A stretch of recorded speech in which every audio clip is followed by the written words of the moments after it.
to introduce my friend and colleague, Sasha Silveanu. And maybe you can tell more about yourself.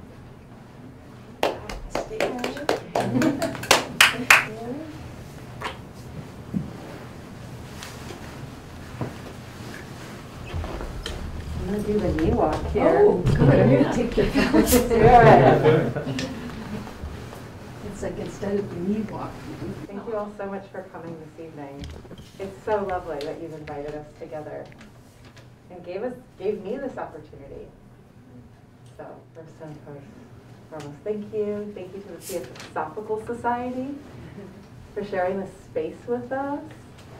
And I do want to open with a land recognition. I'm trying to get a little more wise and grounding in this place and recognizing that this is ancestral lands that we are on. There were Ohlone people, there were bands that were here.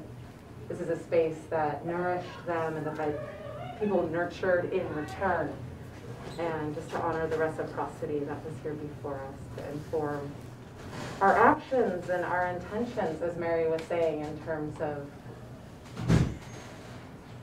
who we want to be and how we want to be, and that our work is very important. So my name is Sasha Silveanu. I'm an artist, but I'm an anthropologist by training. And I have notes with me because I spent the pandemic with my very small children. So my mind is a sieve, and unless like something is right in front of me, I don't get that much time to be with my thoughts.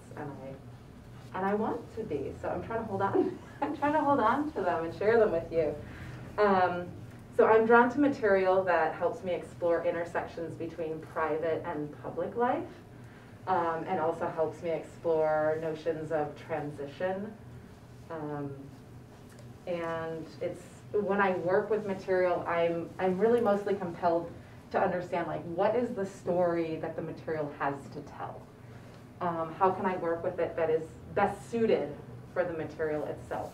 And I started working with VHS cassette tapes, as Mary had mentioned, in 2015. And it was at that time when I was going through many transitions.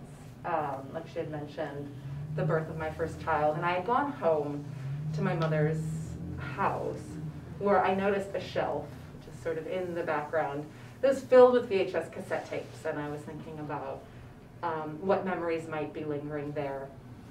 And I noticed repeatedly that a majority of the cassette tapes were documenting news footage from the war in the former Yugoslavia, where my mother is from.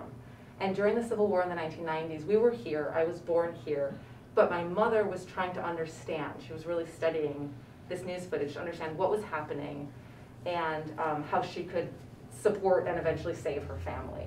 And so she was really tuned in to multiple televisions. The radio was constantly going. She was on the phone. She had taken multiple trips to get people out. And I was young, and I didn't quite understand deeply what was happening. I understood sort of energetically what was happening, and I retreated, and I didn't fully engage with her experience.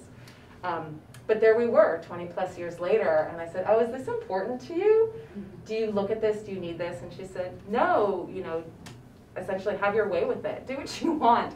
So I felt like this was an opportunity for me to find a way to transform this really negative archive. I mean, she had amassed this collection of information about war that was tied to my mother. And it wasn't serving her. So we hold on to these memories, we hold on to these materials, we hold on to experiences, relationships that really aren't so much in our service. And so I thought, okay, I'm going to take as many as I can and I'm going to burn them.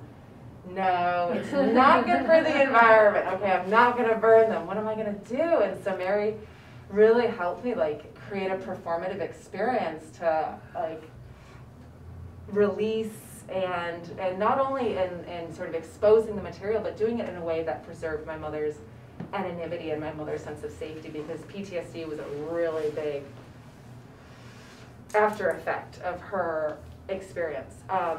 So she didn't have to participate in this ceremony. I could find a way to, in a sense, bring her through it with me, but safely. And in the performative experience, we'd like wrapped ourselves in it, rolled around it, emerged from it, wove it. And it wasn't until a couple of years later that I actually, like, the calling to physically weave it was so loud I couldn't resist. And a dear friend, died in 2017. And it's like I heard him say, well, just get on with it, you know, just weave it, finally. And I kept resisting. It's too hard. It's really finicky material. It's incredibly slippery. I don't know how to finish it off. This is such a waste of time. And, but I wanted to be with his memory. So I started with the top piece. That's called Funerary Shawl. And it took way too long, but that was essentially one of my first pieces. So I really prototyped on that. And understood how things could lop together, how they unraveled, what I liked, what I didn't like. And from there, so that one really kind of held both my mother and my friend, Bill Joseph, as I was processing, and still am, his loss. He died far too young. And from there, I started noticing patterns that I really liked. And played with really these more like geometric shapes that allowed me to, you know, sort of see the limitations of what was possible in working with basically two shades of black. Like there was matte or there was shiny. And then as I finished them off, realizing the rigidity held its own sort of like magic, like to have it held in this way, but also allowing for it to have this fringe at the end and to move as someone went past it, had another experience to offer. So I would kind of go back and forth between playing with the material in different ways, just a little bit over time. This piece here is called Flooded, and it actually has like a skirt that follows it, but I recently moved, and unfortunately I didn't add that on, but it retains that really clean shape. And then this round one is called Eclipse, and I loved the reflective property of the material itself, so I simply wanted to highlight that. As I'm doing this weaving, time is passing, and I remember distinctly, like the Kavanaugh discussions, and I remember the Me Too movement, and I remember like every time something would come up sort of in this public realm, like I would return to this work and think like, oh yeah, that's another piece of this story, right? I'm kind of threading together not just my mother's trauma or the traumas that affected me, but there's larger sources of trauma here that resonate with me, and it's coming together with these personal stories. And so some of this was occurring during that time, and then when the pandemic shut us down in 2020, I was home with children and started moving my practice into the evenings.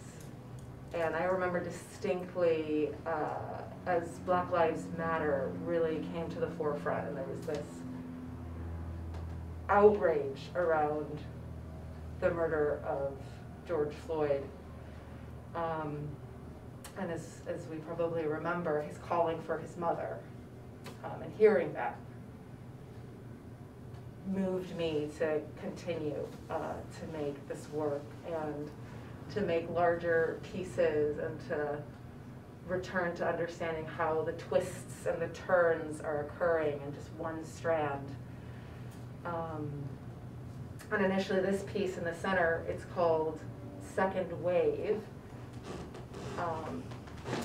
When I hung it, I wasn't satisfied with it, and it had these waves coming down, and it wasn't until I closed off the bottom that I recognized that really resonated with this time in the pandemic, where things are happening and they're cascading, and yet we're closing off. And I felt